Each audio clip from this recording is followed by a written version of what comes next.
പിതാവിന്റെയും പുത്രന്റെയും പരിശുദ്ധാത്മാവിന്റെയും നാമത്തിൽ ആമേൻ. എൻ്റെ പ്രിയപ്പെട്ടവർ, ഇന്ന് മെയ് 29 വെള്ളിയാഴ്ച. അമ്മേ പരിശുദ്ധ അമ്മേ, അമ്മേ പരിശുദ്ധമേ, ദൈവമാതാവേ, കൃപാസനത്തിലൂടെ ഞങ്ങളുടെ ദേശത്തിനും അമ്മ മധ്യസ്ഥം തേടി തന്ന എല്ലാ അനുഗ്രഹങ്ങൾക്കും കൃപകൾക്കും ഞങ്ങളിപ്പോൾ ഹൃദയം നിറഞ്ഞ നന്ദി പറയുന്നു. അമ്മേ പരിശുദ്ധമേ, ദൈവമാതാവേ, 2004 ഡിസംബർ 7 ഉച്ചകഴിഞ്ഞ് 2:30 കൃപാസനത്തിൽ സംഭവിച്ച അമ്മയുടെ പ്രത്യക്ഷപ്പെടലിനെ കുറിച്ച് തിരുസഭയ്ക്ക് സമർപ്പിച്ചിരിക്കുന്ന പഠനരേഖകളുടെ മേൽ സഭാത്മകമായ പഠനം ആരംഭിക്കുവാൻ ഞങ്ങൾ പ്രാർത്ഥിക്കുന്നു. അമ്മേ പരിശുദ്ധമേ, ഭൂസ്വർലോകങ്ങളുടെ രാജ്ഞിയായ അങ്ങേയ്ക്ക് ഭൗമസംരക്ഷണത്തിനായി പ്രപഞ്ചപ്രകൃതിയെ തന്നെ തിരുസഭ പ്രതിഷ്ഠിക്കുവാൻ ഈ പ്രത്യക്ഷീകരണം വഴി ഇടയാക്കണമേ. പരിശുദ്ധമേ, ജപമാല മാതാവേ, സകല കൃപാസനം പ്രാർത്ഥനയോടും ചേർത്ത് ഞങ്ങളിപ്പോൾ പ്രാർത്ഥിക്കുന്ന ഈ കുടുംബത്തിന്റെ പ്രത്യേക നിയോഗം പറ മക്കളെ.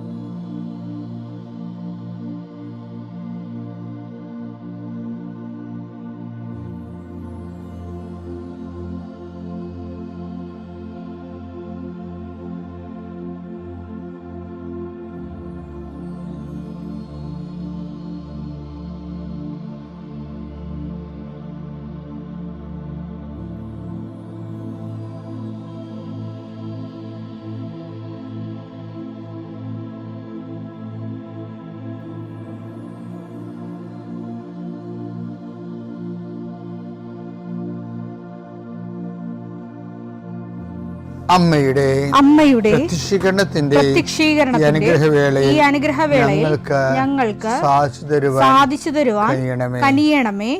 ആമേൻ. വിശ്വാസ പ്രമാണം. സർവശക്തനായ പിതാവും ആകാശത്തിന്റെയും ഭൂമിയുടെയും സൃഷ്ടാവുമായ ദൈവത്തിൽ ഞാൻ വിശ്വസിക്കുന്നു. അവിടുത്തെ ഏകപുത്രനും ഞങ്ങളുടെ കർത്താവുമായ ഈശോമിശിഹായിലും ഞാൻ വിശ്വസിക്കുന്നു. ഈ പുത്രൻ പരിശുദ്ധാത്മാവിനാൽ ഗർഭസ്ഥനായി കന്യകാമറിയത്തിൽ നിന്ന് പിറന്ന് പൊന്തിയോസ് പീലാത്തോസിന്റെ കാലത്ത് പീഡകൾ സഹിച്ച് കുരിശിൽ തറയ്ക്കപ്പെട്ട് മരിച്ച് അടക്കപ്പെട്ട് പാതാളങ്ങളിൽ ഇറങ്ങി മരിച്ചവരുടെ ഇടയിൽ നിന്ന് 3-ാം നാൾ ഉയർത്ത് സ്വർഗത്തിലേക്ക് എഴുന്നള്ളി സർവശക്തിയുള്ള പിതാവായ ദൈവത്തിന്റെ വലതുഭാഗത്തിരിക്കുന്നു. അവിടെ നിന്ന് ജീവിക്കുന്നവരെയും മരിച്ചവരെയും വിധിക്കുവാൻ വരുമെന്നും ഞാൻ വിശ്വസിക്കുന്നു. പരിശുദ്ധാത്മാവിലും ഞാൻ വിശ്വസിക്കുന്നു. വിശുദ്ധ കത്തോലിക്കാ സഭയിലും പുണ്യവാന്മാരുടെ ഐക്യത്തിലും പാപങ്ങളുടെ മോചനത്തിലും ശരീരത്തിന്റെ ഉയർപ്പിലും നിത്യമായ ജീവിതത്തിലും ഞാൻ വിശ്വസിക്കുന്നു. ആമേൻ. സ്വർഗ്ഗസ്ഥനായ ഞങ്ങളുടെ പിതാവേ, അങ്ങയുടെ നാമം പൂജിതമാകണമേ. അങ്ങയുടെ രാജ്യം വരണമേ. അങ്ങയുടെ തിരുമനസ് സ്വർഗത്തിലെ പോലെ ഭൂമിയിലും ആകണമേ. അന്നു വേണ്ടുന്ന ആഹാരം ഇന്ന് ഞങ്ങൾക്ക് തരണമേ. ഞങ്ങളോട് തെറ്റ് ചെയ്യുന്നവരോട് ഞങ്ങൾ ക്ഷമിക്കുന്നത് പോലെ ഞങ്ങളുടെ തെറ്റുകൾ ഞങ്ങളോടും ക്ഷമിക്കണമേ. ഞങ്ങളെ പ്രലോഭനത്തിൽ ഉൾപ്പെടുത്തരുതേ, തിന്മയിൽ ഞങ്ങൾ രക്ഷിക്കണമേ. ആമേൻ. നന്മ നിറഞ്ഞ മറിയമേ, സ്വസ്തി. കർത്താവ് അങ്ങയുടെ കൂടെ സ്ത്രീകളിൽ അങ്ങ് അനുഗ്രഹിക്കപ്പെട്ടവളാകുന്നു. അങ്ങയുടെ ഉദരത്തിൻ ഫലമായി ഈശോ അനുഗ്രഹിക്കപ്പെട്ടവനാകുന്നു. പരിശുദ്ധ മറിയമേ, തമ്പുരാന്റെ അമ്മേ, പാപികളായ ഞങ്ങൾക്ക് വേണ്ടി ഇപ്പോഴും ഞങ്ങളുടെ മരണസമയത്തും തമ്പുരാനോട് അപേക്ഷിക്കണമേ. ആമേൻ. കർത്താവേ, നിന്റെ ഉന്നതമായ നാമത്തിന് സ്തോത്രം ചെയ്യും. കർത്താവേ, നിന്റെ വിശുദ്ധ പൗരോഹിത്യത്തെ മഹത്വപ്പെടുത്തണമേ. കർത്താവെ, സഭയിലുള്ള സാന്നിധ്യം പ്രകടമാക്കണം. 40 വർഷം ഞാൻ അർപ്പിച്ച കൃപാന്റെ യുഗതിയാണ്. കൃപാസ്ഥാനത്താറെ ജീവനോടെ പ്രത്യക്ഷപ്പെട്ട മാതാവിൻ്റെ മാധ്യസ്ഥം. കർത്താവെ, അപചാരിതവും ആകസ്മികമായ അപകടങ്ങൾ, തൊഴിലുമായി ബന്ധപ്പെട്ട് വരുന്ന അപകടങ്ങൾ, അതെല്ലാം അങ്ങയുടെ മക്കളെ അങ്ങ് പരിപൂർണമായി സംരക്ഷിക്കണമെന്ന് യേശുനാമത്തിൽ പ്രാർത്ഥിക്കുന്നു. കർത്താവ്, അന്ധന് കാഴ്ച നൽകിയവനെ, ചെകിടിന് കേട് നൽകിയവനെ, ഊമന് സംഭാഷണ ശക്തി നൽകിയവനെ, ബഹുരോഗ്യപ്പെടുത്തിയവനെ, തളർവാരോഗ്യപ്പെടുത്തിയവനെ, മരിച്ചവനെ ഉയർപ്പിച്ചവനെ, കർത്താവേ, നിൻ്റെ തിരുനാമം സ്തുതി പറയുന്നു. ഈ പ്രാർത്ഥന ചെല്ലുന്ന ഇടങ്ങളിലെല്ലാവരും രോഗികൾ കർത്താവിൻ്റെ നാമത്തിൽ ആശ്വസിക്കുകയും സൗഖ്യമാകുകയും ചെയ്യട്ടെ. കർത്താവെ, സമാധാനമില്ലാത്ത കുടുംബങ്ങൾ, ഭാര്യ ഭർത്താക്കന്മാർ അകന്ന് താമസിക്കുന്നവർ, കർത്താവ് പരസ്പര സ്നേഹമില്ലാതെ കഴിയുന്നവരെ, ജീവിതം തന്നെ ഭാരമായി തോന്നുന്നവർ, മനസ്സിന് നിരാശ ജീവിക്കുന്നവർ, തൊഴിൽഭാരമില്ലാത്തവർ, തൊഴിൽഭാരത്തോടെ ജീവിക്കുന്നവർ, കർത്താവ് ഒരു തീരുമാനമെടുക്കാൻ പറ്റാത്തവരെ, അവർക്ക് ഇന്ന് 12 മണിക്കൊണ്ട് തീരുമാനമെടുക്കാൻ കർത്താവിൻ്റെ നാമത്തിൽ ഞാൻ അവരെ ആശീർവദിക്കുന്നു. കർത്താവ് ജീവിത മാർഗങ്ങൾ അറ്റുപോയവരെ, മുട്ടിപ്പോയവരെ, സാമ്പത്തിക ബാധ്യതകളായും ജീവിത നടപടികളായും ഭീഷണീയമായ സാഹചര്യം ജീവിക്കുന്നവരെ, കർത്താവ് മക്കളില്ലാത്തവരെ, കർത്താവ് ഓരോരോ കാര്യങ്ങൾക്ക് വേണ്ടി ആ ലക്ഷ്യം നേടാൻ വേണ്ടി രാത്രിയും പകലും പ്രാർത്ഥിച്ചും ഉടമ്പടി ചെയ്തും ഉടമ്പടി കാര്യങ്ങൾ നിർവഹിച്ചുമൊക്കെ ജീവിച്ചു പോകുന്നവരെ, കർത്താവ് അവരെല്ലാം ആശീർവദിക്കണം പ്രാർത്ഥിക്കുന്നു. എൻ്റെ കർത്താവിൻ്റെ ഉന്നതമായ നാമത്തിൽ, സഭയുടെ അധികാരത്തിൽ, കുരിശിൻ്റെ അടയാളത്തിൽ യാത്രക്കാരെ ആശീർവദിക്കുന്നു, ഇൻ്റർവ്യൂ ഉള്ളവരെ ആശീർവദിക്കുന്നു, പരീക്ഷക്കാരെ ആശീർവദിക്കുന്നു, പരീക്ഷ റിസൾട്ട് പ്രതീക്ഷിക്കുന്നവരെ ആശീർവദിക്കുന്നു. ഉന്നതമായ റിസൾട്ടിനാൽ കർത്താവ് നിന്നെ ആശീർവദിക്കട്ടെ, നിന്നെ അനുഗ്രഹിക്കട്ടെ. ഉപരിപഠനത്തിനും ഉപരി ജോലിക്കും ഉപരി യാത്രയ്ക്കും വേണ്ടിയുള്ള എല്ലാ അനുഗ്രഹങ്ങളും കർത്താവ് നിന്നെ വർഷിക്കട്ടെ. നിത്യം പിതാവും പുത്രനും പരിശുദ്ധാത്മാവായ സർവീശ്വര എന്നേക്കും ആമേൻ. നമ്മൾ ഇന്ന് നോക്കുന്ന വചനം എന്ന് പറയുന്നത്, അവിടുന്ന് നിന്നെ കൈപിടിച്ച് നടത്തും. യെശയ്യാ 42:6. ഞാനാണ് കർത്താവ്, ഞാൻ നിന്നെ നീതി സ്ഥാപിക്കാൻ വിളിച്ചു, ഞാൻ നിന്നെ കൈക്ക് പിടിച്ച് നടത്തി സംരക്ഷിച്ചു. എൻ്റെ പ്രിയപ്പെട്ടവരെ, എന്താ പ്രശ്നം വെച്ച് കഴിഞ്ഞാൽ, ദൈവം പറയുന്നത് എല്ലാം കറക്റ്റാണ്. എല്ലാ കാര്യങ്ങളും ദൈവം ചെയ്യുമെന്നാണ് പറയണത്.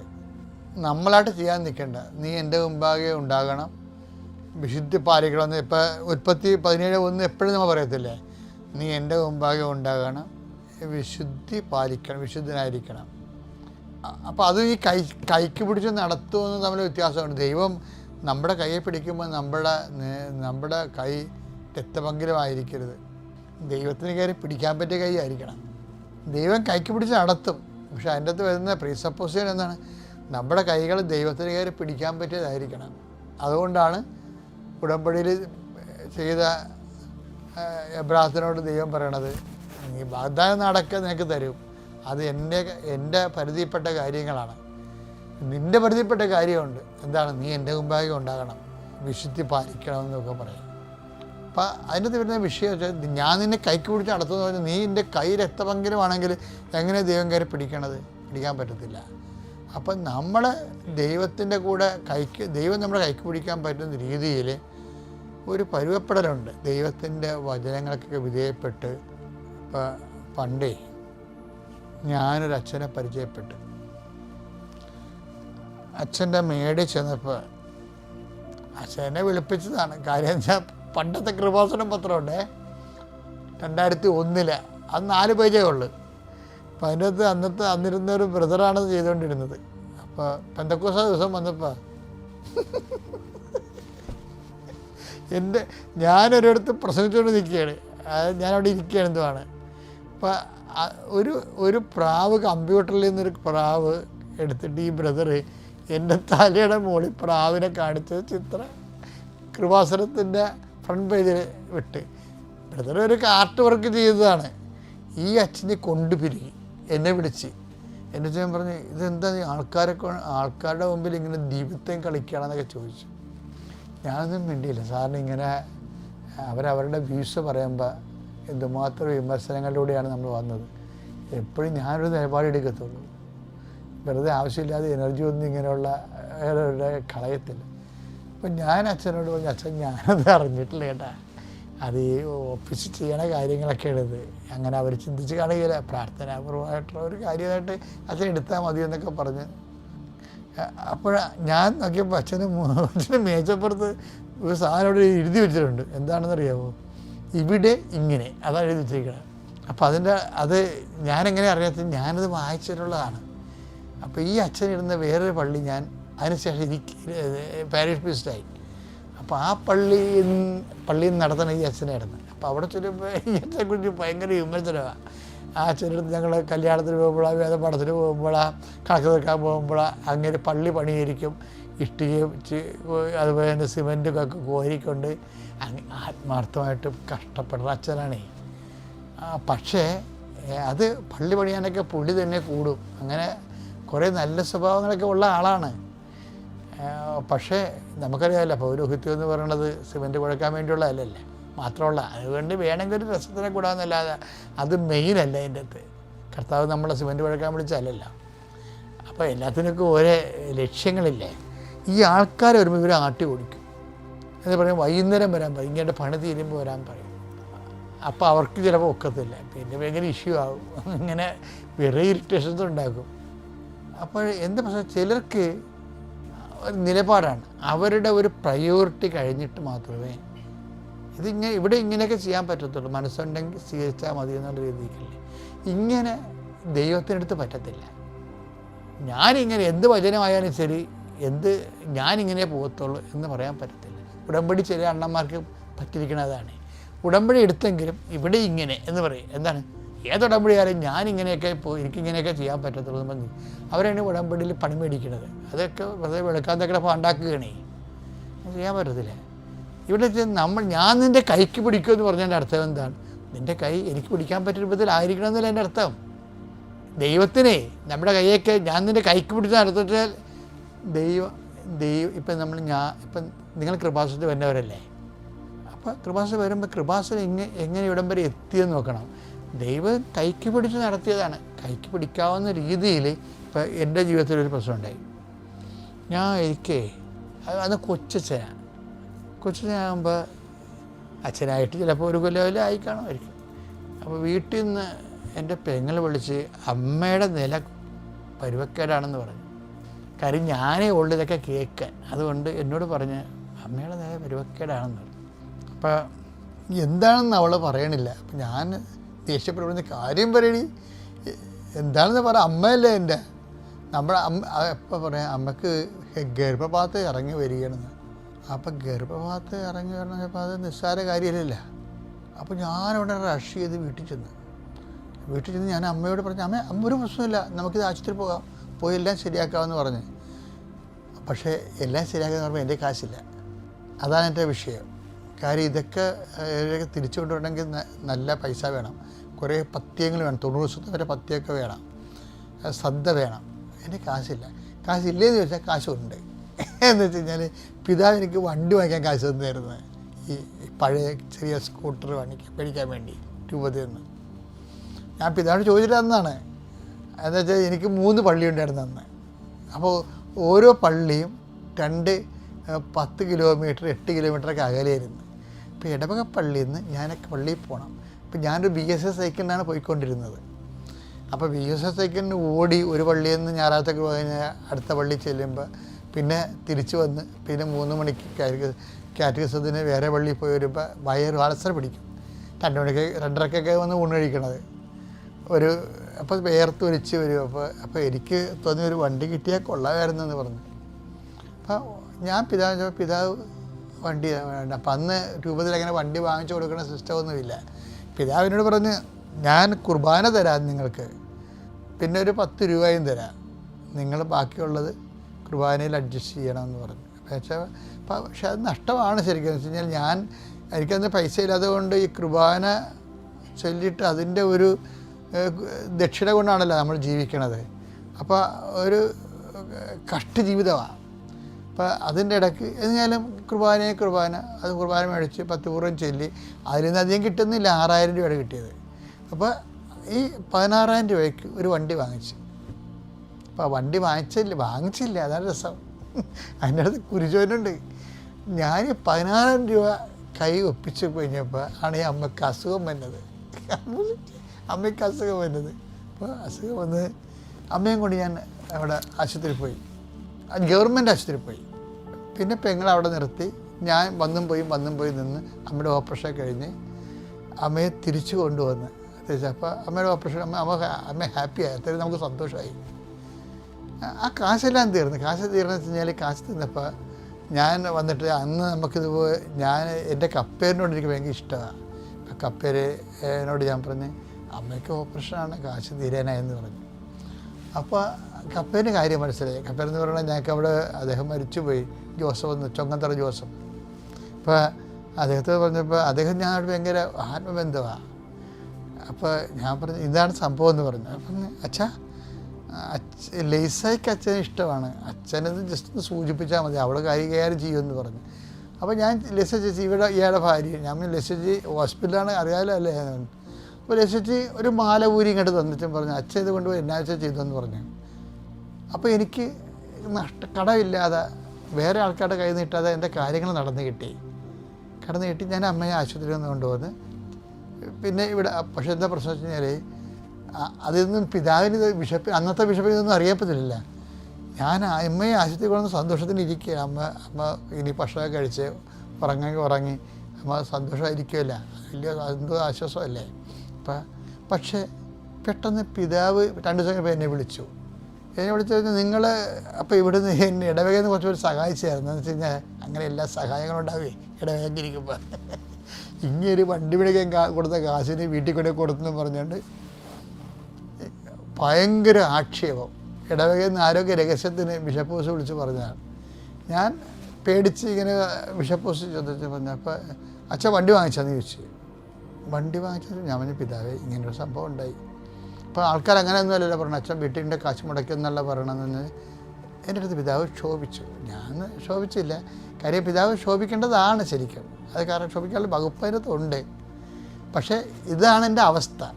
പക്ഷെ എന്നാലും ഈ ലിസച്ച് തന്ന കാശും എല്ലാം കൂടി എടുത്തിട്ട് കുറച്ച് കടമൊക്കെ വാങ്ങിച്ചിട്ട് 16,000 രൂപ ഒപ്പിച്ച് ഞാനൊരു വണ്ടി വാങ്ങിച്ചു. വണ്ടി വാങ്ങിച്ചെന്ന് പറയുമ്പോൾ എന്താ വെച്ച് കഴിഞ്ഞാൽ പഴയ ഇപ്പോൾ കേട്ടച്ചിരി ഒരു M80 ആണ്. ആ വണ്ടിയാണ് പിന്നീട് മീൻ ലോഡ് വണ്ടിയായിട്ട് കേരളം മുഴുവനും കറങ്ങിയത്. പിന്നീട് ഞാൻ മേടിക്കുമ്പോൾ അത് വണ്ടിക്ക് മീൻ വണ്ടിയൊന്നും അല്ലായിരുന്നു, നല്ല വണ്ടിയായിരുന്നു. 86 വണ്ടി ഇറങ്ങണത്, നല്ലവണ്ണം പുള്ളിങ്ങൊക്കെ ഉള്ള വണ്ടിയായിരുന്നു. പക്ഷേ വണ്ടി വാങ്ങിച്ച് ഞാൻ വണ്ടി ഒന്ന് ഓടിച്ചൊക്കെ നോക്കണ സമയത്ത് പിന്നെയും ബിഷപ്പ് വിളിച്ച് എന്താ പറയണത്, നിങ്ങൾക്ക് ട്രാൻസ്ഫറാണ്, ആ വണ്ടി അവിടെ വെച്ചിട്ട് ട്രാൻസ്ഫർ കിട്ടുന്ന പള്ളിക്ക് പോകുമ്പോൾ ആ വണ്ടി പള്ളിക്ക് വേണ്ടിയാണ് വാങ്ങിച്ചിരിക്കണമെന്ന് പറഞ്ഞു. പള്ളിക്ക് വേണ്ടി, അല്ല അച്ഛന് സ്വന്തമായിട്ട് വാങ്ങിച്ചിരിക്കണമല്ലെന്ന് പറഞ്ഞു. ഇതിൻ്റെ അകത്തൊരു പ്രശ്നമുണ്ട്. എന്താ പ്രശ്നം? ഇതിൻ്റെ അകത്ത് കുർബാന ഉണ്ട് ഇല്ലേ. അപ്പോൾ എനിക്ക് വേണ്ടി ന്യായമായിട്ടും പറയാം പിതാവ് ഈ വണ്ടി കൊടുക്കത്തില്ല.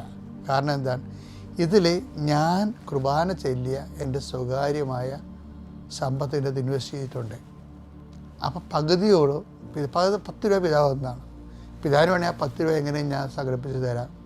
അന്ന് സംഘടിപ്പിക്കാൻ പാടാണ്. അങ്ങനെ പറഞ്ഞാൽ മതിയായിരുന്നു എനിക്ക്. പക്ഷേ ഒരക്ഷരം ഞാൻ മിണ്ടിയില്ല, അവിടെ കണക്ക് പറഞ്ഞില്ല. എനിക്ക് അതായത് ഞാൻ പിതാവിന് താക്കോൽ കൊടുത്തു. താക്കോല് വന്നച്ഛന്, ഏത് അച്ഛനാണ് വന്നത് ആ അച്ഛന് താക്കോൽ കൈമാറുമ്പോഴും ഞാൻ ഈ ചരിത്രമൊന്നും അവരോട് പറയത്തില്ല. ബിഷപ്പിനോടും ആ ചരിത്രം പറഞ്ഞില്ല. ബിഷപ്പിനോട് പറയുമ്പോൾ ബിഷപ്പ് ഓർക്കും, അയ്യോ ശരിയാണല്ലോ അച്ഛൻ ഞാൻ കുർബാന കൊടുത്തല്ലേ, അച്ഛൻ്റെ പൈസ ആണല്ലോ പകുതി ഉള്ളതെന്ന് പിതാവിന് വേണമെങ്കിൽ.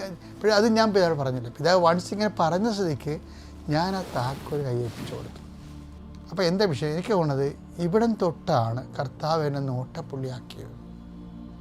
ഇന്ന് നമ്മൾ കാണുന്ന കൃപാസനത്തിലൂടെ വരണത് ഇതെന്താണെന്ന് വെച്ചാൽ, ഇത് ദൈവം നമ്മുടെ കൈക്ക് പിടിക്കും. ഞാൻ നിന്നെ കൈക്ക് പിടിച്ച് നടത്തുമെന്ന് പറഞ്ഞില്ലേ, ആ ദൈവം നിന്നെ കൈക്ക് പിടിക്കുമ്പോൾ ദൈവത്തിന് പിടിക്കാൻ പറ്റിയ കൈയായിരിക്കണം.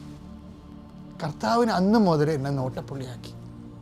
കാര്യം എല്ലാം ന്യായവും നീതിയും എല്ലാം വെച്ചുകൊണ്ട് ഞാൻ എൻ്റെ അമ്മയെ നോക്കി സംരക്ഷിച്ചു, ഞാൻ ഈ ഇടവകയെ സംരക്ഷിച്ചു, പിതാവിൻ്റെ വാക്ക് കേട്ട് ഞാൻ താക്കോല് കൊടുത്തു. അപ്പോൾ ഇതെന്താ സംഭവം, അന്ന് മുതൽ നമ്മുടെ കയ്യെ പിടിക്കാൻ ദൈവത്തിന് തോന്നും. അന്ന് മുതൽ നയിക്കലാണ്, അന്ന് മുതൽ കൈ പിടിച്ച് നടത്തുന്നതാണ്. പക്ഷേ ഇത് എവിടിൻ്റെ എന്ത് സംഭവിച്ചു കഴിഞ്ഞാൽ, പരിശുദ്ധാത്മാവിന് ഇതിൻ്റെ അകത്തൊരു പ്രശ്നമുണ്ട്. പരിശുദ്ധാത്മാവിനെ കിട്ടിയാൽ പരിശുദ്ധാത്മാവ് ഇങ്ങനെയുള്ള സമയത്തൊക്കെ എന്താണ് ചെയ്യേണ്ടതെന്ന് നമുക്ക് പറഞ്ഞു തരും. അല്ല പരിശുദ്ധാത്മാവ് ഇടിച്ചതിന് വേണ്ടിയിട്ട് കസ്തക്ക മസ്തക്ക എന്ന് പറഞ്ഞ് വിറസവിലി താഴെ വീണമെന്ന് പറയാം, അത് അഭ്യാസമാണ്. അതല്ല, യഥാർത്ഥ ക്രിസ്തു ചൈതന്യത്തിൽ ജീവിക്കാൻ പരിശുദ്ധാത്മാവ് നമുക്ക് സഹായകനാണ്. ഞാൻ ഇങ്ങനെ ഒരു കൃപയുടെ വഴികളിലേക്കാണ് പോകണമെന്ന് എനിക്കറിയത്തില്ലായിരുന്നു. പക്ഷെ പരിശുദ്ധാത്മാവ് ഞാൻ അറിയാതെ തന്നെ എന്നെ കൊണ്ടുപോകുമെന്നാണ് ഞാൻ ഇന്ന് ധരിക്കുന്നത്. ഇന്ന് ഞാൻ ധരിക്കുന്നത് വേറെ കൂടി കാര്യങ്ങളുണ്ട്. എന്താണ്? അമ്മ എല്ലാം ഹൃദയത്തിൽ സംഗ്രഹിച്ചു. അതേക്കുറിച്ച് ധ്യാനിച്ചിരുന്നൊരു മരിയൻ ആധ്യാത്മികതയില്ലേ, അതിൻ്റെയൊക്കെ ആധാരങ്ങളും അടിസ്ഥാന സ്ഥിതികളും പാകുന്നത് ഈ കാലത്താണ്. നിങ്ങൾ ഓർത്തേക്കണം, ഒരു കാര്യം നമുക്ക് നഷ്ടം വന്നാലും നമുക്ക് അനീതിയായിട്ട് തോന്നിയാലും നിങ്ങൾ ദൈവത്തിന് കൂട്ടി ചിന്തിക്കുമ്പോൾ എല്ലാം നീതിയായിക്കൊള്ളും. ദൈവത്തിലാണ് നമ്മൾ സന്തോഷിക്കുന്നത്. പിതാവിൻ്റെയും പുത്രൻ്റെയും പരിശുദ്ധാത്മാവിൻ്റെയും നാമത്തിൽ.